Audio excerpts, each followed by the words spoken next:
Hi, I'm Miss Sosso. Welcome to my kitchen. Today we're going to make crystals. You already know about crystals. You've seen them before. Crystals come in nature. These are made with hydrothermal vents. Hydro, water, thermal, hot. Hot water in the ground dissolves minerals. Those minerals in that water go through cracks in the rock and find little pockets. As the water evaporates, the minerals get left behind. These crystals are what's left over. The longer it takes that to evaporate, the longer they form, the bigger the crystals. We're going to make crystals today in my kitchen. You can make them too, but you need permission. Go ask permission. I'll wait right here for you. Okay? All right, you're back. Good. They said yes. It was for science, right? Cool. So, what you're going to need are some household chemicals. The chemical that I'm going to use today is Epsom salt. You can get Epsom salt in the grocery store or in the drugstore, either of those places. It's used in bathtubs as a soak, completely harmless. Epsom salt will dissolve. Now, do you know about dissolving? Let me show you what I mean. Dissolving is when stuff gets in water and seems to disappear. So I've got my water, I got a little skewer in here. I'm going to add a little bit of salt. Hold on. Teaspoon of salt. Put it in my water. I want you to watch that. That salt seems to jump up and go into the water itself. And if I stir this, if I stir it up, you can start seeing it jumping into that water. If I stir it enough, it will seem to disappear. Disappearing is magic. That's not what's happening here. This salt is breaking into teeny tiny pieces. It's still a solid. It's still NaCl. It's still salt. But those teeny tiny pieces go into the spaces in between the water molecules. When they do that, they dissolve. That's what dissolving is.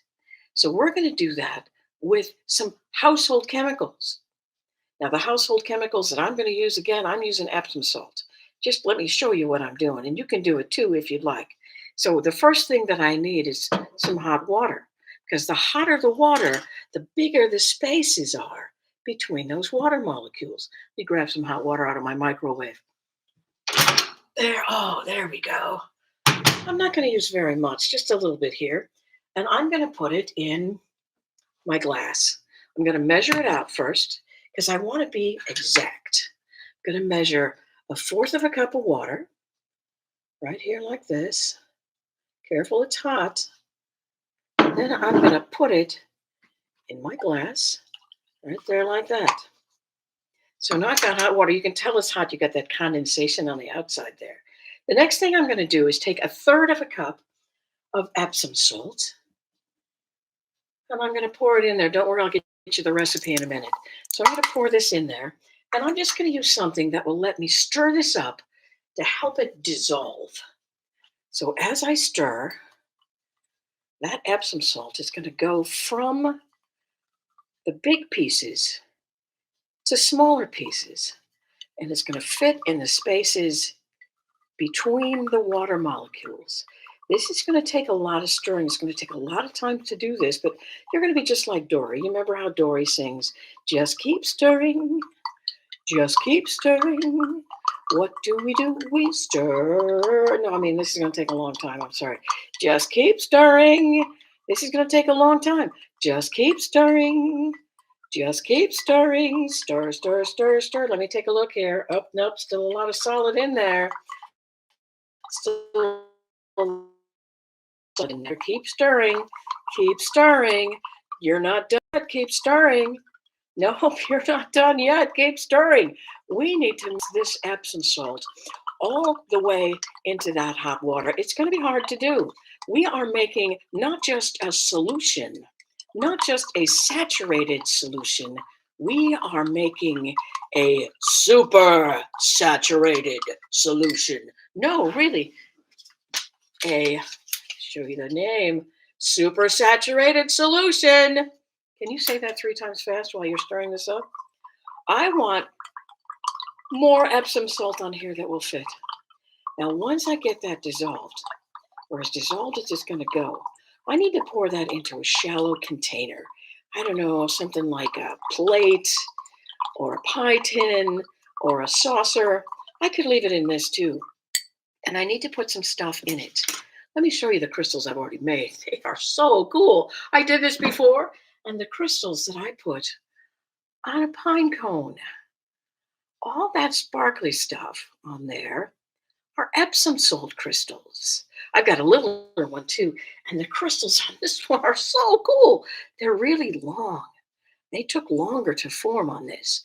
And even if I just leave the Epsom salt on the plate and let it evaporate, I'm going to get crystals on that plate as well.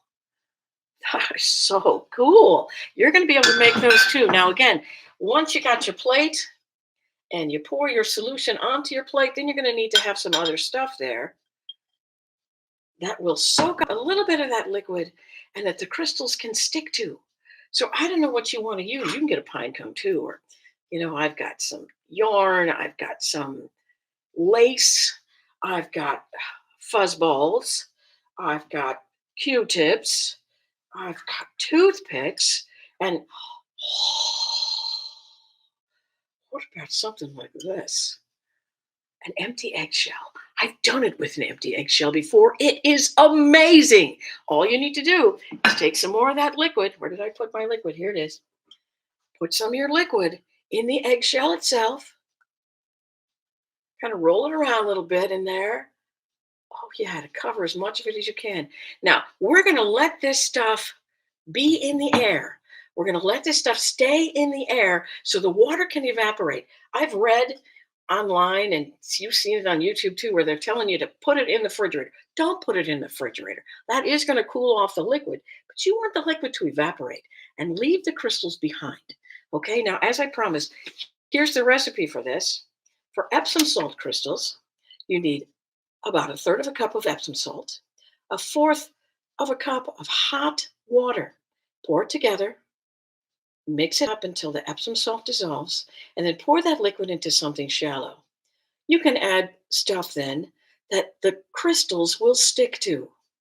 You can add food coloring too if you like.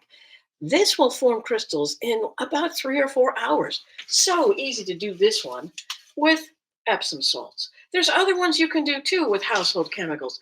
Maybe you want to use some borax. Borax is not just for slime. Let me tell you, you can use borax to make crystals. You need 3 tablespoons of borax, 1 cup of boiling water. Mix that stuff together. That's how you use borax. If your parents will still let you use borax, because I know you slimed the house already. Now, there's other stuff too that you could eat crystals. What if you used sugar? You could make your own rock candy.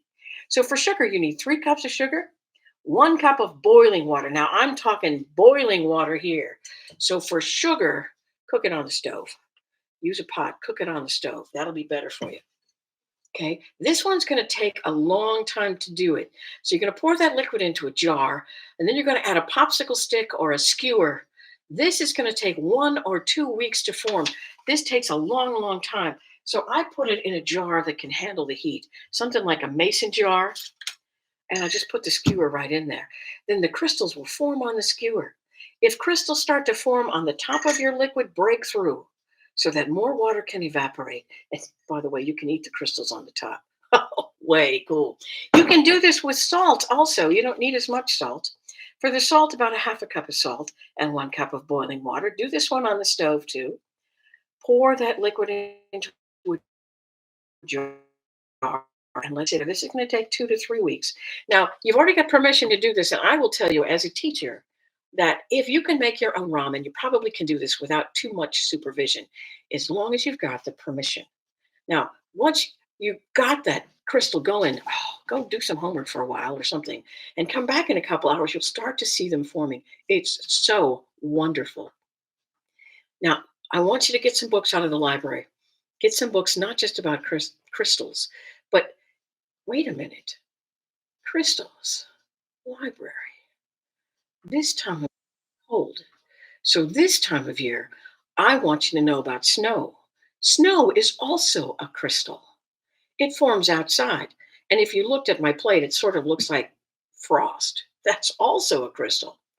Ask that librarian to get you a book about Snowflake Bentley.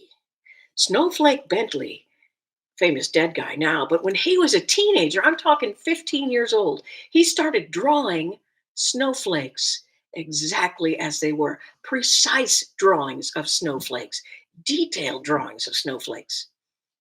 He's a scientist, even at 15. 2 years later, his parents got him a camera. He started taking pictures of the snowflakes. Well, you got to figure out how to do that first. And he did because he's a scientist. I mean, as soon as you bring the snowflakes in, they're going to melt. What are you going to do? He figured it out. And then he got a microscope and used the microscope in the camera. Snowflake Bentley is the one who's responsible for your knowledge that no two snowflakes are alike. Go see what you can discover, scientist, and let me know how your crystals come out. Oh, and don't forget cleaning up. Cleaning up will go a long way to letting you do crystals and other kitchen chemistry. Thanks for joining me today. This is Miss Sasso signing off because science rocks.